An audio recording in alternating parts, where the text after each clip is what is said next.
እንዳትመጪ። ባርኮት የፍቅር ጥያቄ ጠየቀኝ። የምርሽ እናቴ? እና አንቺ ምን አልሽ? ልጁ ምን እያደረግሽ ነው? ልቀቂያት። በማይገባሽ አትግቢ። አደይን ታፈቅራታለህ ወይስ አታፈቅራትም ነው ያሉት። እስከዛሬ ስትጫወትብኝ ነበር ማለት ነው። ምንም ያጠፋው ጥፋት ቆይ ምን እያደረግክ ነው? እኔ ጥለኸኝ ወዴት ነው የምትሄደው?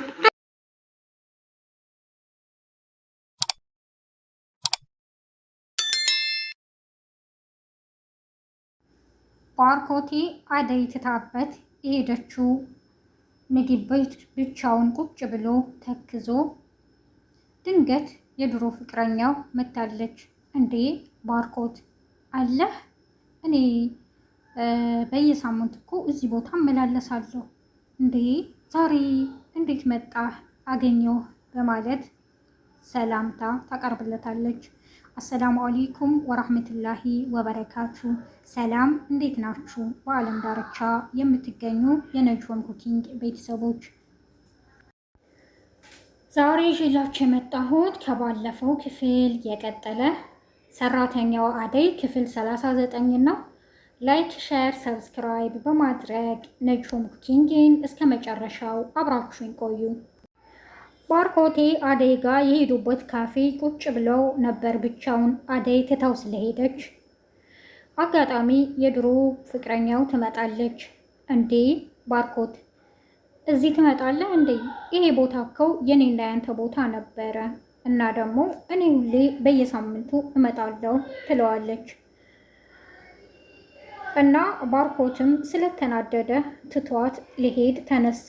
እንዴ ለምንድን ነው የማታዳምጠኝ? ያኔም እኮ ላስረዳ ስፈልግ ምንም ልትረዳኝ አልቻልክም ትለዋለች። እና እባክን ቁጭ ብለህ እንድታዳምጠኝ እፈልጋለሁ ስላለችው ባርኮትም ቁጭ ብለዋል። ባርኮትም እንዴ ምን ፈልገሽ ነው? ያኔ እኮ በአይኔ በብረቱ እያየሁሽ ነው ከሌላ ሰው ጋር የሄድሽው ይላታል። አይ ባርኮቴ ያኔ እኮ እድሉን ስላልሰጠኸኝ ነው። አሁን ግን እውነቱን ልንገርህ፣ ዛሬ የኔና ያንተ ቀን ነው። ያኔ አብረኸኝ ያየኸው ልጅ የአክስቴ ልጅ ነው በማለት ትነግረዋለች። እና ታዲያ እስከ ዛሬ ለምን አልነገርሽኝም ይላታል። ላገኘህ አልቻልኩም እና ደግሞ አክስቴ ብዙ አልቆየችም እና እሱ ጋር ነው አብሬ የምኖረው፣ ለዛ ነው ያልነገርኩህ ትለዋለች። ይቅርታ ብትነግሪኝ ጥሩ ነበር። ያኔ ደግሞ ስላልጠየኩሽና ለምን ብዬ እንትን ስላላልኩሽ ይቅርታ በማለት ይነግራታል። አንተ እኮ ምንም አላጠፋህም ትለዋለች። አንተ ምንም አላደረክም ባርኪ፣ እኔን ይቅር በለኝ ትለዋለች። ያን ያክል ጊዜ ፈጣሪን ስወቅስ ለምን ዝም አልሽ ይላታል። ባርኪዬ ይቅርታ አድርግልኝ፣ ከዚህ በኋላ እንደዚህ አይነት ነገር እንደማይፈጠር ቃል ገባልሃለሁ ትለዋለች። እና ፍቅረኛ አለህ በማለትም ትጠይቀዋለች። ባርኬ ይደነግጥና ይላታል። አይ ፍቅረኛ እንኳን የለኝም ይላታል። እሷም እሰይ ተመስገን በማለት ደስታዋን ትገልጽለታለች። ሊዲያም እንደ ኤላ ቤት ሂዳ ቁጭ ብላለች። የኤላና የለምለም ስራቸው ደስ ስላላላት እና ስላስቀናት ለምለም እኔ እምልሽ እስኪ ተነሽና ውሃ አንጭልኝ ትላታለች። ለምለምም እሺ ትልና እስኪ ዛሬ ተንኮል መስራት አለብኝ ብላ ታስብና ለሊዲያ የምታመጣው ውሃ ውስጥ ብዙ ጨው ታስገባበታለች። ያው አመጣሁልሽ ሊዱ በማለትም ታስቀምጥላታለች። ሊዱም ያን ውሃ ለመጠጣት ወደ አፏ ስትቀምሰው ጨው ነው። በጣም ትናደዳለች፣ ትጮኻለች። ያንን ውሃ ለምለም ፊት ላይ ትደፋባታለች። ኤላም ይህንን ባየ ጊዜ በጣም ተናደደ። ሊዲያን በጥፊ አላትና ሁለተኛ ቤቴ እንዳትመጪ፣ ቤቴ ለቀሽ ውጭልኝ በማለት ያስፈራራታል። እኔን በጥፊ ትላለች ሊዲያ። አዎ ከዚህ በላይ የምትቆይ ከሆነ ደግሞ ሌላ ነገር ነው የሚፈጠረው፣ እሺ ውጪ ይላታል። እንዴ ቆይ እሷ ያደረገችው ነገር ለምንድን ነው የማይታይህ? ውሃ ውስጥ ጨው ጨምራብኝ እኮ ነው ትለዋለች ሊዲያ። ለዛ ነው የደፋሁባት ትለዋለች። ይህን ተረት ተረትሽን ሂጂና ለፍቅር ንገሪያት ይላታል። ግን ትላለች ለምለምም ግን ምን አንቺ ምንድነው እዚህ ቤት የሚያመላልስሽ? ምንድነው ከኤላ ስርስር የምትይው? በማለት ለምለምም ትጮኻለች። ሊዲያ ምንድነው? በቃ አትጩሂ፣ ከውሸትሽ ንቀትሽ ውጪ፣ በቃ ድጋሚ አይንሽን ማየት አልፈልግም ይላታል ኤላ።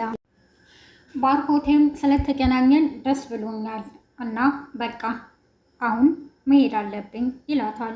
አንቺስ መቼ ነው የምትመለሽው? በማለት የድሮ ፍቅረኛውን ይጠይቃታል። እኔ 1-2 ቀን ነው የምቆየው፣ እመለሳለሁ፣ ነገሮችን ማስተካከል አለብኝ ትለዋለች። ከረጅም ጊዜ በኋላም ስላገኘው ደስ ብሎኛል ትለዋለች። ባርኮቴም አመሰግናለሁ፣ እሺ ከራሴ ጋር መማከር አለብኝ እና አሁን ልሂድ፣ ቻው በማለት ይነሳል። እኔም ስለተገናኘን ደስ ብሎኛል ግን ይላል በማመንታት። ግን ምን ትለዋለች። በቃ ልሂድ በማለት ተነስቶ ይሄዳል። ዴቭም ወደ አደይ በመሄድ አደይ ምን አይነት ክፉ ሴት ነሽ? ለካ እስከ ዛሬ ባርኮትን ወንድሜ ነው እያልሽ የምትቅለሰለሽው አውቀሽ ነበር። በእኔ ላይ እየተጫወታችሁብኝ ነበረ። እንዴት እንደዚህ አደረግሽ? ክፉ ነሽ ይላታል። ዴቭ ይቅርታ፣ እኔ ካንተ ጋር መሆን አልችልም፣ ምክንያቱም አንተ ፍቅር ትወድሃለች በማለት ትነግረዋለች። ዴቭም በመናደድ በቃ በህይወቴ ስትጫወቱብኝ ነበር የኖራችሁት ማለት ነው በማለት በመናደድ ትቷት ይሄዳል።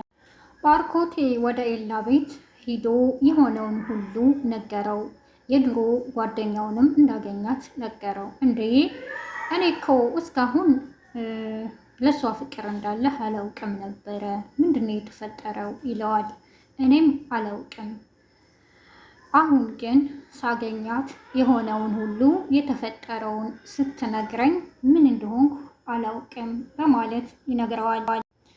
ፍቅሯ በእኔ ውስጥ እንዳለና እንደ በፊቱ እንደሆነ ነው የታወቀኝም በማለት ይነግረዋል። እና ታዲያ የምትወዳት ከሆነ ለምን አብረሃት አትሄድም? በማለትም ኤላ ይነግረዋል።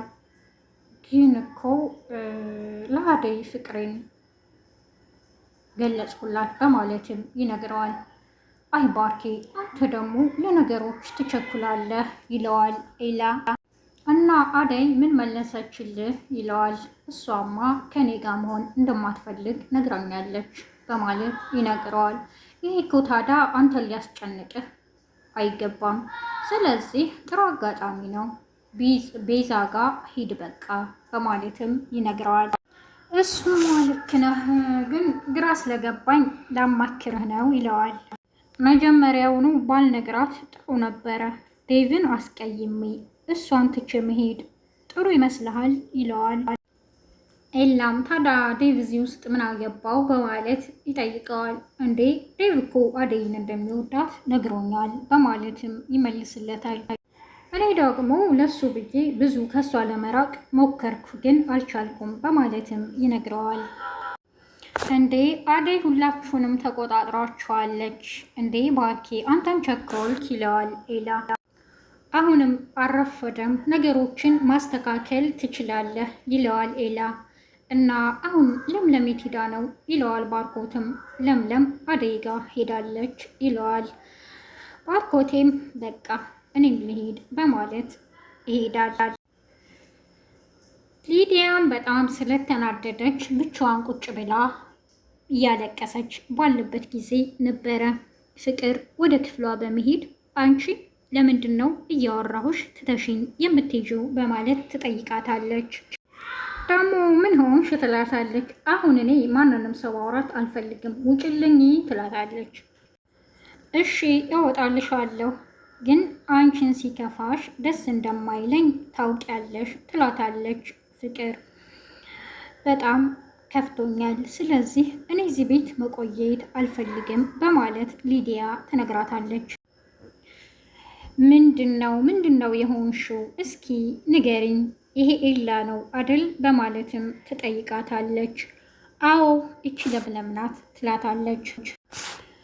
እኔ ምንም የማውቀው ነገር የለም፣ ውሃ ስጭኝ ስላት ውሃ ውስጥ ጨው ጨምራ ሰጠችኝ ትላታለች። ፍቅርም እና ያንን ውሃ ፊቷ ላይ ትደፊባትም ነበር በማለትም ትነግራታለች።